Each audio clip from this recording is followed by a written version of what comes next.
Welcome to another episode of BWT.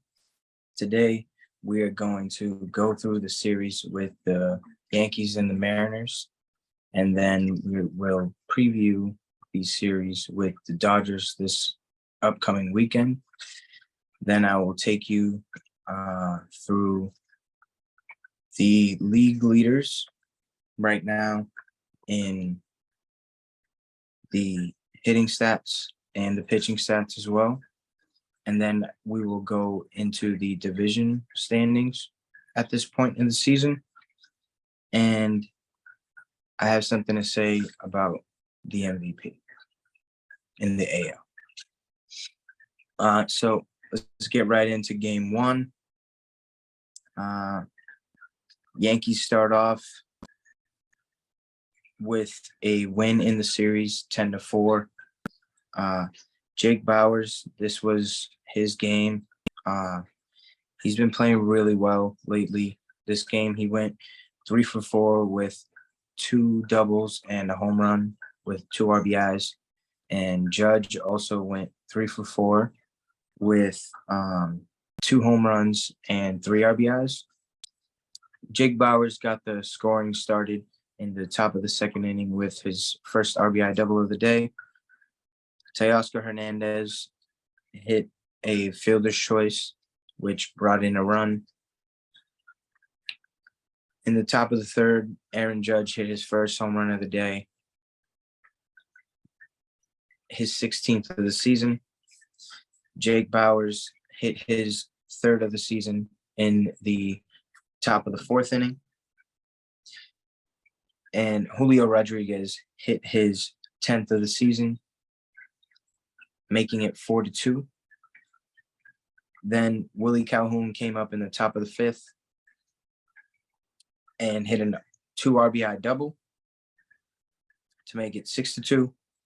And Isaiah Kiner-Falefa hit an RBI double to make it 8-2. In the bottom of the fifth, Julio Rodriguez comes up with a 2 RBI single to make it 8-4.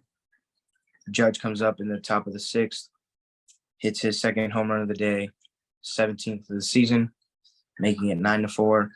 And Kyle Higashioka hit an RBI single to make it 10-4 in the top of the ninth inning. The winning pitcher that night was Domingo Germán. He improves his record to 3-3 with a 3.98 ERA. The losing pitcher was Bobby Miller.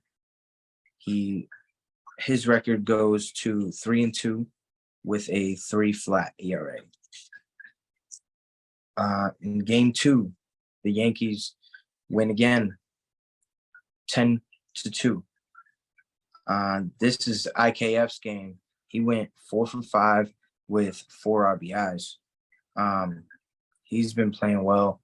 Shout out to him. Tip of the cap. He lost his job early in the spring. Well, at the end of the spring, early season, to Anthony Volpe. And he's been a solid teammate. Just doing what he has to do for the team in order for us to win that given day. He even learned how to play a new position in the outfield.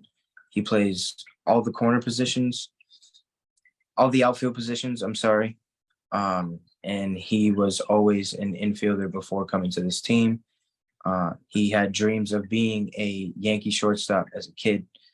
So for him to take a step back and really do what's best for the team in order for him to still be there and still contribute, I give him credit for that.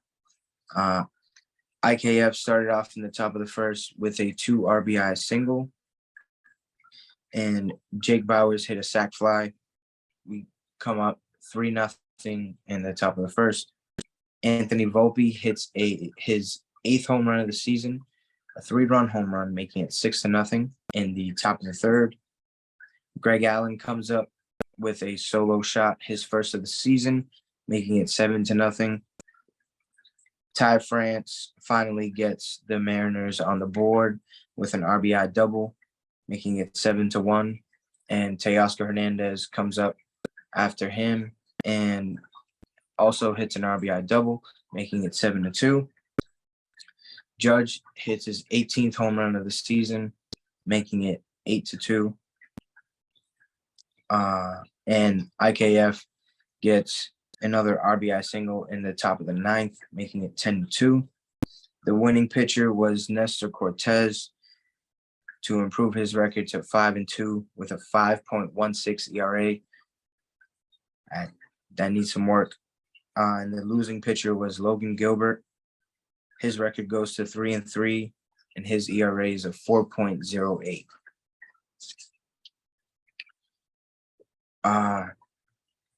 Coming up for Game 3, this game was a pitching and defensive battle. George Kirby started for the Mariners.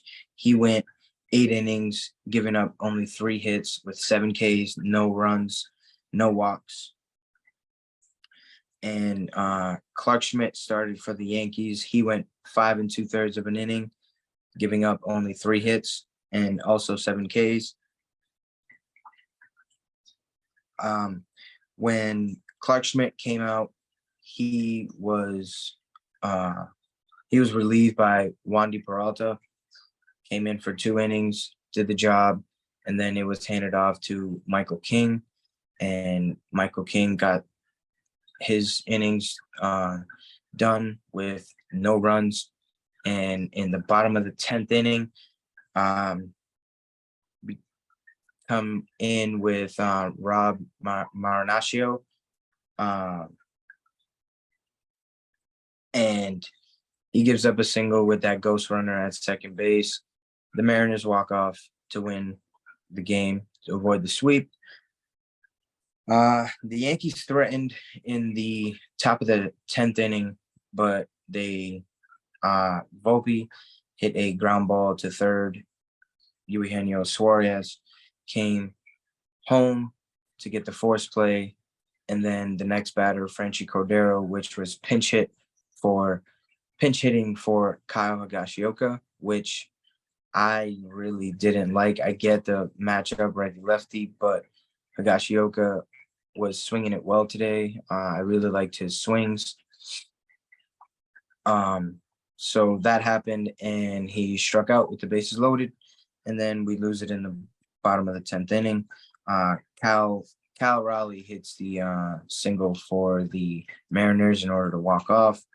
The winning pitcher for the Mariners was Topa to improve his record to 1-2, giving him his first win of the season.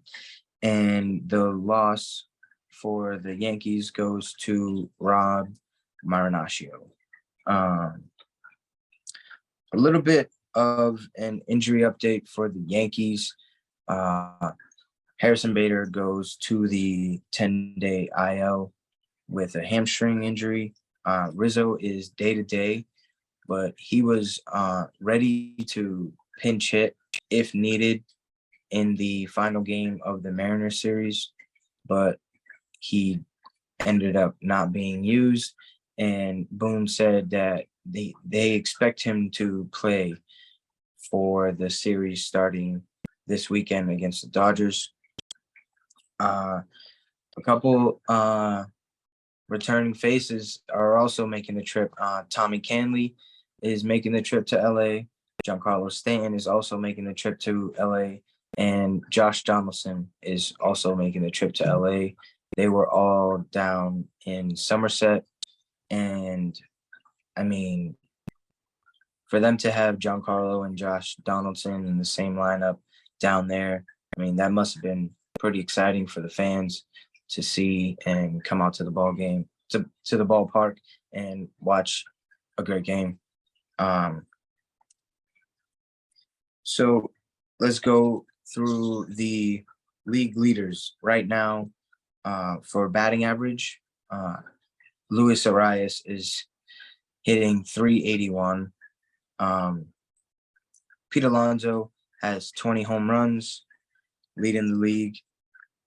Adonis Garcia is leading the league with 49 RBIs, and Bo Bichette still leading the league with 80 hits on the season. And on the pitching side, Elder from the Braves has a 1.92 ERA, which is leading the league. Shane McClanahan for the Rays is leading the league with 8 wins. Spencer Strider from the Braves is leading the league with 106 strikeouts. And Emmanuel Clase is still leading the league in saves with 17. And now we are going to go into the division standings. In the AL East, we have the Rays on top. They are 40-18, the first team in MLB to get to 40 wins. Congratulations. In second place, the Baltimore Orioles are 35-21. In third place, the Yankees are 34-24. In fourth, Toronto is 29-27. And in last place, the Boston Red Sox are 28-27. The kids are starving. AL Central, the Minnesota Twins are leading that division right now with a record of 29-27. Detroit is in second with a record of 26-28. The Guardians are in third, 25-30. The White Sox are 23-35, and the Royals are 17-39. On the AL West, the Rangers are leading the division at 35-20. Houston is in second, 32-23. The Angels are in third at 30-27. The Mariners are in fourth place in the division at 29-27. And the Oakland Athletics are 12-46. They are 24 and a half games back of the lead. And that number is only going to get higher. So let me know what you think that number is going to be by the end of the year. Now we go to the NL East. The Braves are leading the division at 33-23. The Marlins are in second at 29-27. The Mets are 29-27. The Phillies are 25-30. The Nationals are 24-32. They are in last place in that division. The NL Central, the Brewers are leading the division at 29-26. The Pirates are 28-27 in second place. The Reds are 26-29. The Cardinals are 25-32. And the Cubs are 24-31. In the NL West, the Dodgers are 34-23 at the top of the division. The Arizona Diamondbacks are 33-23, only a half game back from the Dodgers right now. The Giants are 28-28. The Padres are 25-30. And the Rockies are 24-33. If I was looking at these standings, the ones that would shock me would have to be the Padres at 25-30. With that offense that they have, they should not be that low right now. I understand it's the beginning of the season, but they came out in their fan fest saying that it was going to be fun to watch their offense and all this. And Machado has come out this season saying that they can't wait for them to click and all that. But I mean, when's it going to happen? You know, it needs to happen sooner rather than later, because right now they're 8 games back in the division. And the way that the Dodgers are playing, and I mean the Diamondbacks as well, only a half game back. If they continue to win, then and the Padres stay on this little downfall from their offense, then they're not gonna have a good season, and they're gonna fall below expectations with all of that money that they've spent in the recent years with the Bogarts contract and the Soto contract and the Machado extension, and the Tatis extension as well. So they got to figure it out. It's on the players. It's not on the coaches. It's not on the higher ups or anything like that. It's just figuring it out as a player, as a team, you know. And another surprise is the Diamondbacks. I'm gonna keep it in that same division. I thought it was gonna be flip-flop to where the Diamondbacks would be in fourth and the Padres would be in second. I think it's funny how the Twins are leading their division at 29 and 27, but the Blue Jays are fourth in our division at 29 and 27. That just goes to show that the AL East is the toughest division in baseball. So I see at least 3 teams going to the playoffs from this division. And this race is going to be fun.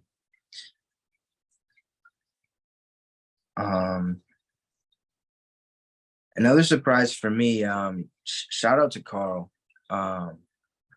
for calling it from the beginning. I did not expect the Rangers to come out and play the way that they've been playing. They have 35 wins right now. I believe that is the second most in baseball right now behind the Rays. Wow. And DeGrom is out.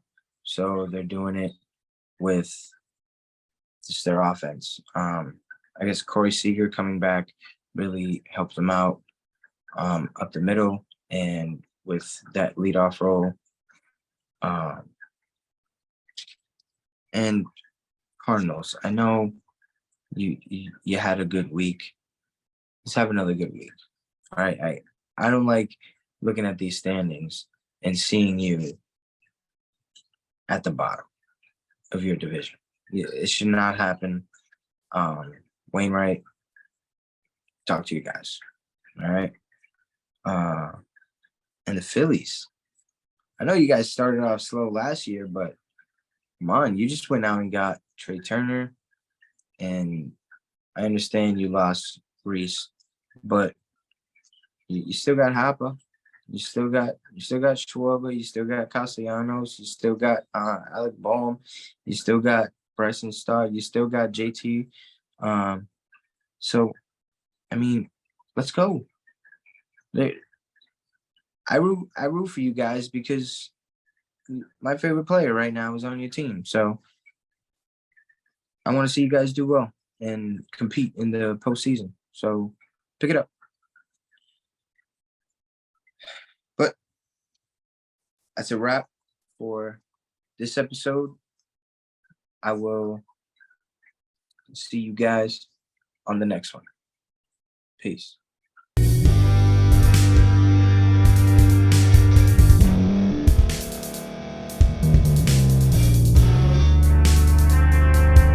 Thank you for staying to the end. If you're watching this on YouTube, please like this video, subscribe, and also hit that notification button so you can be notified next time we put out a video. If you're listening on any podcast platform, subscribe and hit that notification button, y'all, so you can be notified we put out another podcast audio. And last but not least, hit that share button. No matter what you're listening to or watching it, hit that share button and send it to somebody that you know that would love to watch this episode you just listened to. So once again, thank you for staying to the end, and we'll see y'all in the next episode.